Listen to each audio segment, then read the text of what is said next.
ರಾಜಕೀಯ ಅಜೆಂಡಾದಲ್ಲಿ ರಿಪಬ್ಲಿಕ್ ಕನ್ನಡ ಸಾಕಷ್ಟು ಎಕ್ಸ್ಕ್ಲೂಸಿವ್ ಸುದ್ದಿಗಳನ್ನು ಬ್ರೇಕ್ ಮಾಡಿತ್ತು. ಅಷ್ಟೇ ಅಲ್ಲ, ಪೊಲಿಟಿಕಲ್ಗೆ ಸಂಬಂಧಪಟ್ಟಂತೆ ನಂಬರ್ 1 ಬ್ರೇಕಿಂಗ್ ಮಾಡೋದ್ರಲ್ಲಿ ರಿಪಬ್ಲಿಕ್ ಕನ್ನಡ ನಂಬರ್ 1 ಅನ್ನೋದು ಮತ್ತೊಮ್ಮೆ ಸಾಬೀತಾಗಿದೆ.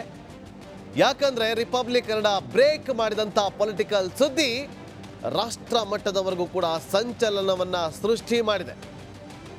ಸತೀಶ್ ಜಾರಕಿಹೊಳಿ ಅವರು ರಿಪಬ್ಲಿಕ್ ಕನ್ನಡಕ್ಕೆ ಕೊಟ್ಟಂತ ಒಂದೇ ಒಂದು ಹೇಳಿಕೆ ಇವತ್ತು ಆ ಚೆಂಡು ಹೋಗಿ ರಾಷ್ಟ್ರ ಮಟ್ಟದ ಹೈಕಮಾಂಡ್ ಅಂಗಳಕ್ಕೆ ಬಂದು ತಲುಪಿದೆ. ಕಾಂಗ್ರೆಸ್ ಪಾಳದಲ್ಲಿ ಡಿಸಿಎಂನ ದಂಗಲ್ ವಿಚಾರ ಇದೆಯಲ್ಲ, ಕ್ಷಣದಿಂದ ಕ್ಷಣಕ್ಕೆ ತಾರಕಕ್ಕೇರ್ತಾನೆ ಇದೆ. ಕ್ಷಣದಿಂದ ಕ್ಷಣಕ್ಕೆ ತಾರಕಕ್ಕೇರ್ತಾ ಇರುವಂಥ ವಿಚಾರ ಡಿಸಿಎಂ ದಂಗಲ್. 3 ಡಿಸಿಎಂ ಸ್ಥಾನಕ್ಕಾಗಿ ಸಚಿವರು ಪಟ್ಟು ಹಿಡಿದಿದ್ರು. ಈ ಕಾರಣಕ್ಕಾಗಿ ಸುರ್ಜೇವಾಲಾ ಅವರು ಸಭೆಯನ್ನ ಕೂಡ ನಡೆಸಿದ್ರು. ಇದು ರಿಪಬ್ಲಿಕ್ ಕನ್ನಡದ ಪೊಲಿಟಿಕಲ್ ಎಕ್ಸ್ಕ್ಲೂಸಿವ್ ನ್ಯೂಸ್. ಡಿಸಿಎಂ ಸೃಷ್ಟಿಸುವ ಅನಿವಾರ್ಯತೆ ಇಲ್ಲ ಅಂತೇಳಿ ಹೈಕಮಾಂಡ್ ಎಚ್ಚರಿಕೆಯನ್ನ ಕೊಟ್ಟಿದೆ. ರೆಬಲ್ ನಾಯಕರಿಗೆ ಹೈಕಮಾಂಡ್ ಮೂಲಕ ಡಿಕೆಶಿ ಡಿಚ್ಚಿ ಕೊಟ್ಟಿದ್ದಾರೆ. ಡಿಕೆ ಶಿವಕುಮಾರ್ ಪರವಾಗಿ ರಾಜ್ಯ ಉಸ್ತುವಾರಿ ಸುರ್ಜೇವಾಲಾ ಬ್ಯಾಟಿಂಗ್ ಮಾಡಿದ್ದಾರೆ. ಡಿಸಿಎಂ ಆಕಾಂಕ್ಷಿಗಳಿಗೆ ಸುರ್ಜೇವಾಲಾ ಖಡಕ್ ಆಗಿ ಎಚ್ಚರಿಕೆ ಕೊಟ್ಟಿದ್ದಾರೆ. ಚುನಾವಣೆ ಮುಗಿಯುವವರೆಗೂ ಕೂಡ ಯಾರು ಕೂಡ ತುಟಿ ಬಿಚ್ಚಬಾರದು.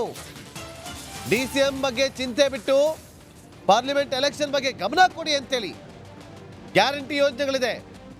ಗ್ಯಾರಂಟಿಗಳ ಮೂಲಕ ಜನರನ್ನ ತಲುಪುವ ಕೆಲಸವನ್ನ ಮಾಡಿ ಅಂತೇಳಿ ಖಡಕ್ ಎಚ್ಚರಿಕೆಯನ್ನ ಕೊಟ್ಟಿದ್ದಾರೆ. ಯಾವಾಗ ಈ ರೀತಿಯಾದಂತಹ ಬೆಳವಣಿಗೆ ಆಯಿತು, ಈಗ ಸುರ್ಜೇವಾಲಾ ಅವರ ವಿರುದ್ಧವೇ ಈಗ ಸಚಿವರು ಗರಂ ಆಗಿದ್ದಾರೆ. ಆಕಾಂಕ್ಷಿಗಳು, ಡಿಸಿಎಂ ಆಕಾಂಕ್ಷಿಗಳು ಗರಂ ಆಗಿದ್ದಾರೆ, ತಿರುಗಿ ಬಿದ್ದಿದ್ದಾರೆ ಸುರ್ಜೇವಾಲಾ ಅವರ ವಿರುದ್ಧ.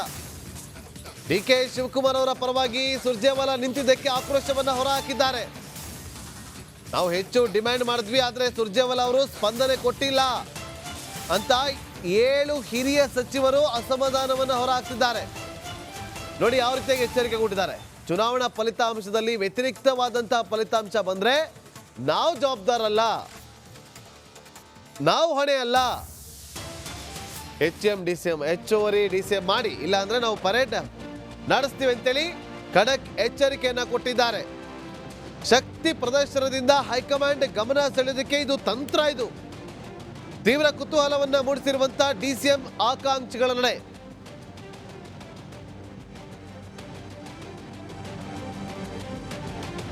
ಇನ್ನು ಯಾವಾಗ ಈ ಎಲ್ಲ ನಾಯಕರು ರೆಬಲ್ ಆಗೋದಕ್ಕೆ ಶುರುವಾದ್ರು, ಚುನಾವಣಾ ಫಲಿತಾಂಶದಲ್ಲಿ ಏನಾದರೂ ವ್ಯತಿರಿಕ್ತವಾಗಿ ಏನಾದರೂ ಬಂತು ಅಂದ್ರೆ ಅದಕ್ಕೆ ನಾವು ಜವಾಬ್ದಾರಲ್ಲ, ನೇರವಾಗಿ ಎಚ್ಚರಿಕೆ ಕೊಟ್ಟಿದ್ದಾರೆ. ಯಾವಾಗ ಇಂಥ ಒಂದು ಎಚ್ಚರಿಕೆಯನ್ನ ಕೊಟ್ಟರೋ ರೆಬಲ್ ನಾಯಕರಿಗೆ ಹೈಕಮಾಂಡ್ ಟಾರ್ಗೆಟ್ ಕೊಟ್ಟಿದೆ.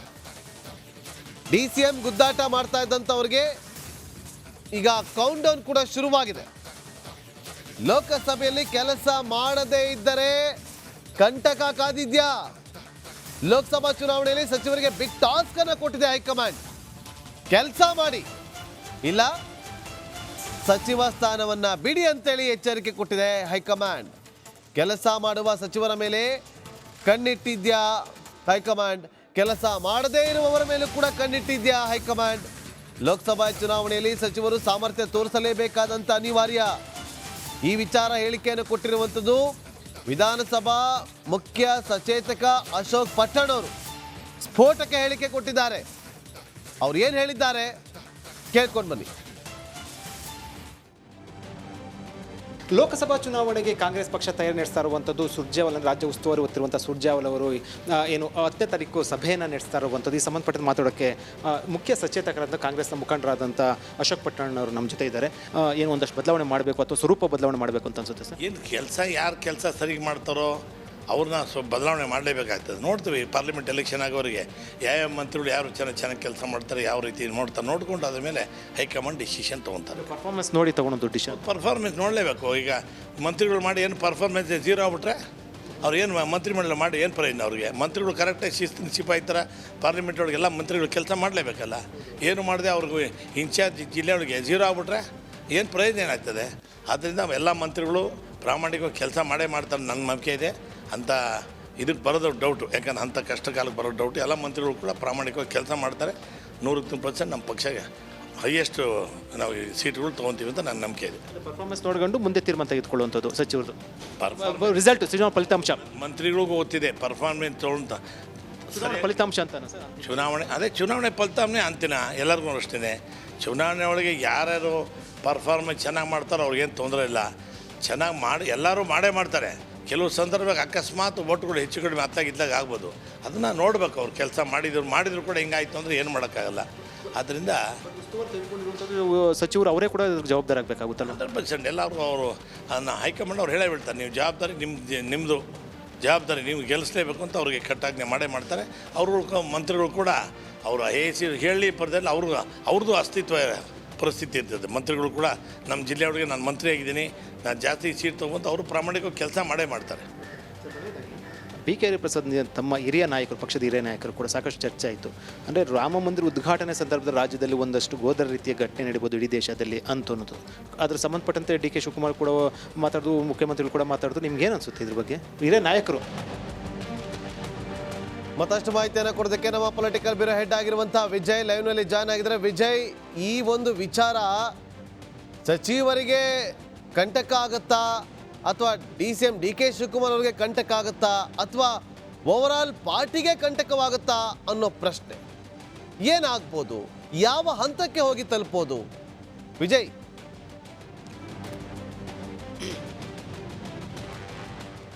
ನಾಗೇಂದ್ರ ಬಾಬು, ಮುಂದಿನ ಲೋಕಸಭಾ ಚುನಾವಣೆಗೆ ರಾಜ್ಯದಲ್ಲಿ ಅತಿ ಹೆಚ್ಚು ಸ್ಥಾನ ಗೆಲ್ಲುವಂತಹ ನಿರೀಕ್ಷೆ ಮತ್ತು ಆ ಒಂದು ಒತ್ತಡ ಟಾಸ್ಕ್ ಅನ್ನ ಇರುವಂಥದ್ದು ರಾಜ್ಯದಲ್ಲಿ ಕಾಂಗ್ರೆಸ್ಗೆ. ಯಾಕಂದ್ರೆ ಇಲ್ಲಿ ಕಾಂಗ್ರೆಸ್ನಲ್ಲಿ ಅತಿ ಹೆಚ್ಚು ಸ್ಥಾನ ಗೆದ್ದಿರುವಂಥದ್ದು BJP.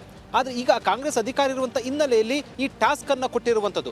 ಇಲ್ಲಿ ಪ್ರಶ್ನೆ ಉದ್ಭವ ಆಗಿದ್ದು, ಲೋಕಸಭಾ ಚುನಾವಣೆಗೆ ಈಗಾಗಲೇ ಕೂಡ ತಯಾರಿಯ ಬೆನ್ನಲ್ಲೇ ಕೂಡ ಕಾಂಗ್ರೆಸ್ನಲ್ಲಿ ಸಾಕಷ್ಟು ಅಸಮಾಧಾನಗಳು, ಉಪಮುಖ್ಯಮಂತ್ರಿ ಸ್ಥಾನ ನೇಮಕ ಸಂಬಂಧಪಟ್ಟಂತೆ ಗೊಂದಲಗಳು, ಬಹಿರಂಗ ಹೇಳಿಕೆಗಳು ಇರುವಂಥದ್ದು.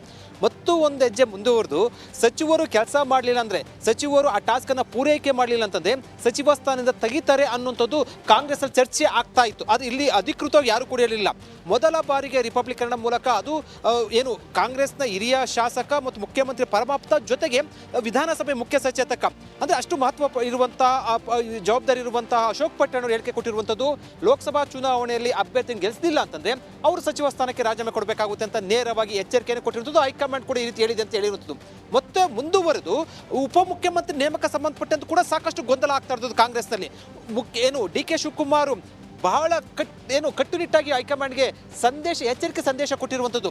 ಒಂದು ವೇಳೆ ಏನಾದರೂ ಕೂಡ ನನ್ನ ಬಿಟ್ಟು ಬೇರೆ ಅಂದರೆ ನನ್ನ ಜೊತೆಗೆ ಬೇರೆಯವರು ಯಾರು ಕೂಡ ಉಪಮುಖ್ಯಮಂತ್ರಿ ನೇಮಕ ಮಾಡಕ್ಕೆ ಮುಂದಾದರೆ ನಾನು ರಾಜೀನಾಮೆ ಕೊಡ್ತೀನಿ ಅಂತ ಹೇಳಿರುವಂಥದ್ದು. ಇದರ ಬೆನ್ನಲ್ಲೇ ಎಚ್ಚೆತ್ತಂತ ಸುರ್ಜೇವಾಲಾ ಅವರು ತಕ್ಷಣಕ್ಕೆ ಉಪಮುಖ್ಯಮಂತ್ರಿ ಬೇಡ ಅಂತ ನಿನ್ನೆ ಒಂದು ತಕ್ಷಣಕ್ಕೆ ಒಂದು ರೀತಿಯಲ್ಲಿ ಒಂದು ಬ್ರೇಕ್ ಹಾಕಿರುತ್ತದೆ. ಆದರೆ ಇದರಿಂದ ಸಿಡಿದೆದ್ದಿರುವಂತಹ ಸಚಿವರು ಅಂದರೆ ಯಾರು ಉಪಮುಖ್ಯಮಂತ್ರಿ ಸ್ಥಾನದ ಆಕಾಂಕ್ಷಿಗಳಿದ್ದಾರೆ ಅವರು ಸಿಡಿದೆದ್ದಿರುವಂತಹ ಸಚಿವರು ಅವರೀಗ ಹೈಕಮಾಂಡ್ಗೆ ಹೇಳಿರುವಂಥದ್ದು, ನೇರು ಸುರ್ಜೇವಾಲಾಗೆ ಹೇಳಿರುವಂಥದ್ದು, ಲೋಕಸಭಾ ಚುನಾವಣೆಗೆ ಉಪಮುಖ್ಯಮಂತ್ರಿ ಸ್ಥಾನ ಅಗತ್ಯತೆ ಇದೆ, ಇಲ್ಲ ಅಂತ ನಮ್ಮನ್ನು ಕೇಳಕ್ ಹೋಗ್ಬಿಡಿ ಫಲಿತಾಂಶ ಅಂತ. ಈ ಹಿನ್ನೆಲೆಯಲ್ಲಿ ಹೈಕಮಾಂಡ್ ಒಂದು ರೀತಿ ಇಕ್ಕಟ್ಟಿಗೆ ಸಿಲುಕಿರುವಂಥದ್ದು. ಇಂದು ದೆಹಲಿ ಮಟ್ಟದಲ್ಲಿ ಏನು ಲೋಕಸಭಾ ಚುನಾವಣೆ ಉಸ್ತುವಾರಿ ಯಾರ್ಯಾರು ಕೊಟ್ಟಿರೋ ಸಚಿವರ ಜೊತೆ ಸಭೆ ಆಗ್ತಾ ಇದೆ. ನೋಡಬೇಕು ಸಭೆಯ ಬಳಿಕ ಉಪಮುಖ್ಯಮಂತ್ರಿ ಸ್ಥಾನ ಸಂಬಂಧಪಟ್ಟಂತೆ ಏನು ಪಕ್ಷ ಅಧಿಕೃತ ತೀರ್ಮಾನ ಕೈಗೊಳ್ಳುತ್ತಂತ. ಒಂದಂತೂ ಬಹಳ ಸ್ಪಷ್ಟ, ಏನೇ ತೀರ್ಮಾನ ಕೈಗೊಂಡ್ರು ಕೂಡ ಉಪಮುಖ್ಯಮಂತ್ರಿ ನೇಮಕ ಮಾಡಿದ್ರೆ ಒಂದು ರೀತಿಯಲ್ಲಿ ಪರಿಣಾಮ ಬೀರುತ್ತೆ, ನೇಮಕ ಮಾಡಲಿಲ್ಲ ಅಂದ್ರೆ ಒಂದು ರೀತಿಯ ಅಸಮಾಧಾನ ಆಗುತ್ತೆ. ಈ ಹೈಕಮಾಂಡ್ ಈಗ ಇಕ್ಕಟ್ಟಿನ ಪರಿಸ್ಥಿತಿ ಸಿಲುಕಿರುವಂಥದ್ದು. ಇದನ್ನು ಹೇಗೆ ಬಗೆಹರಿಸುತ್ತೆ ಅನ್ನೋದನ್ನ ಕಾದು ನೋಡಬೇಕಾಗಿದೆ. ನಾಗೇಂದ್ರ ಬಾಬು, ಥ್ಯಾಂಕ್ ಯು ವಿಜಯ್ ನಿಮ್ಮೆಲ್ಲ ಮಾಹಿತಿಗಾಗಿ. ನೋಡಿ, ಈಗ ಇರುವಂಥದ್ದು ನೋಡಿ, ಈ ಜಗಳ ಇದೆಯಲ್ಲ, ಈ ಒಳ ಜಗಳ ಒಳಪೆಟ್ಟು ಏನಾದರೂ ಕೊಡೋದಕ್ಕೆ ಶುರುವಾಯಿತು ಅಂತಂದ್ರೆ ಅದರ ಪರಿಣಾಮ ಆಗುವಂಥದ್ದು ಕಾಂಗ್ರೆಸ್ ಪಕ್ಷದ ಮೇಲೆ ಅಷ್ಟೇ ಅಲ್ಲ, ಲೋಕಸಭಾ ಚುನಾವಣೆ ಮೇಲೂ ಕೂಡ ಇದು ಒಳಪೆಟ್ಟು ಕೊಡೋದ್ರಲ್ಲಿ ಯಾವುದೇ ಅನುಮಾನವಿಲ್ಲ. ಹಾಗಾಗಿ ಹೈಕಮಾಂಡ್ ಯಾವ ರೀತಿಯಾದಂಥ ನಡೆಯನ್ನು ಅನುಸರಿಸುತ್ತೆ ಅನ್ನೋದು ಕೂಡ ಬಹಳ ಇಂಪಾರ್ಟೆಂಟ್ ವಿಚಾರ. ಯಾಕೆಂದರೆ ಒಂದು ಕಡೆ ಸಚಿವರು, ಮತ್ತೊಂದು ಭಾಗದಲ್ಲಿ ನಿಂತಿರುವಂಥದ್ದು CM DK ಶಿವಕುಮಾರ್ ಅವರು. ಈ ಕಡೆ CM DK ಶಿವಕುಮಾರ್ ಅವರನ್ನು ಕೂಡ ಬಿಟ್ಟು ಕೊಡೋಕ್ಕಾಗದೆ, ಈ ಕಡೆ ಸಚಿವರನ್ನು ಕೂಡ ಸಮಾಧಾನ ಪಡಿಸೋದಕ್ಕಾಗದೆ ಒಂದು ರೀತಿಯಲ್ಲಿ ಅತಂತ್ರದ ಸ್ಥಿತಿಯಲ್ಲಿ ಸಿಕ್ಕಾಕೊಂಡಿದೆ ಹೈಕಮಾಂಡ್. ಯಾವ ಹೆಜ್ಜೆ ಇಡುತ್ತೆ ಅನ್ನೋದು ಬಹಳ ಇಂಪಾರ್ಟೆಂಟ್.